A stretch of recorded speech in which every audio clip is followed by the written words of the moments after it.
Cara mengobati penyakit pada ikan koi. Untuk mendapatkan ikan koi yang kembali sehat dari berbagai penyakitnya, maka Anda harus melakukan penanganan yang tepat. Karena itulah mengenal bagaimana cara mengobati penyakit ikan koi sangat penting. 1. Mengobati koi yang terkena Ichthyophthirius multifiliis I. Untuk mengobati ikan koi yang terkena I, Anda perlu melakukan karantina antara 2 minggu. Saat masa karantina, tambahkan garam ke dalam air untuk mengobati I dan membantu fungsi insang untuk bekerja lebih baik. 2. Mengobati koi yang terkena dropsy. Saat penyakit ikan koi berjenis dropsy mengenai ikan kesayangan Anda tersebut, yang perlu dilakukan adalah mengarantina ikan Anda. Beri 1 sendok teh garam setiap 1 galon air, kemudian beri makanan berkualitas tinggi dengan antibiotik. 3. Mengobati koi yang terkena ekor busuk. Langkah awal yang perlu Anda lakukan jika ekor ikan koi Anda mengalami pembusukan adalah dengan mengganti air antara 30–50%. Kemudian, tambahkan garam untuk mengurangi bakteri dan menurunkan kadar stresnya. Anda juga bisa menambahkan Melavix sebagai pembasmi bakteri yang ada dalam kolam.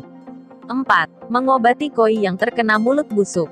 Sama dengan mengobati ekor ikan yang busuk, Anda perlu menambahkan garam pada air kolam, memantau kualitas air dan mengobati luka dengan hidrogen peroksida atau yodium.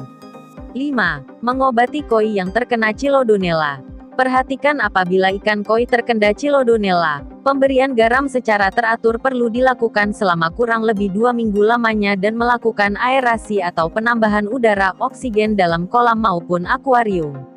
6. Mengobati koi yang terkena bakteri Aeromonas.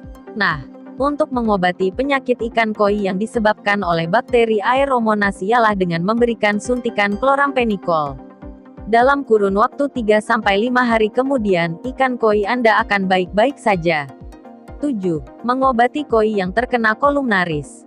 Pada kasus ikan koi yang terkena kolumnaris, Anda bisa menolongnya dengan memberikan obat-obatan yang mengandung antibiotik seperti nitrofurazone, furazolidone, tetrasiklen dan oxolinic acid telah dikenal efektif.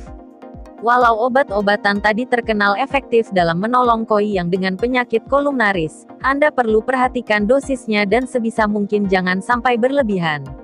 8. Mengobati koi yang terkena cacing jangkar. Cacing jangkar dapat dihilangkan dengan menggunakan pinset atau dengan penjepit kecil secara manual. Selain itu, rawat kolam dengan menggunakan dimilin yang terbukti ampuh menghilangkan cacing jangkar. 9. Mengobati koi yang terkena kutu.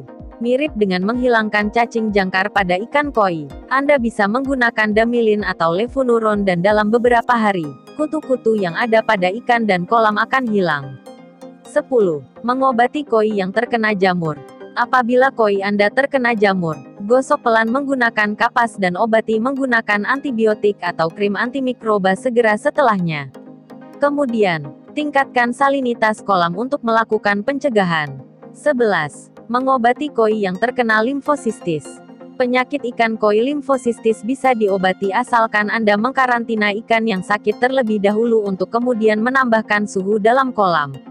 Ada juga semacam obat untuk ikan koi yang mengandung akriflavin netral. 12.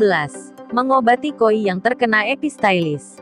Untuk mengobati ikan dengan penyakit epistylis, Anda perlu mengganti air kolamnya terlebih dahulu dengan garam untuk memerangi parasitnya. Kemudian, ikan yang terkena penyakit perlu dikarantina kurang lebih 2 minggu lamanya. Kemudian, beri makan dengan gizi lebih baik untuk menambah berat badannya. 13. Mengobati koi yang terkena skinny disease. Menambah takaran makan bisa menjadi solusi saat ikan koi Anda terkena skinny disease. Namun, jika infeksi berkelanjutan, tambahkan erythromycin ke dalam makanannya. 14. Mengobati koi yang terkena Oodinium parasites. Untuk menghilangkan parasit Oodinium, tambahkan garam atau 37% formalin ke dalam kolam. Atau, Anda juga bisa menggunakan simazin untuk mengobatin Oodinium. 15. Mengobati koi yang terkena Kostia. Perawatan koi yang terkena Kostia perlu perhatian khusus. Anda bisa menggunakan hijau malakit dan 37% formalin. Namun, sebelum menggunakan bahan barusan, pastikan tidak ada garam di dalam kolam. Kemudian lakukan tingkatan aerasi ke dalamnya.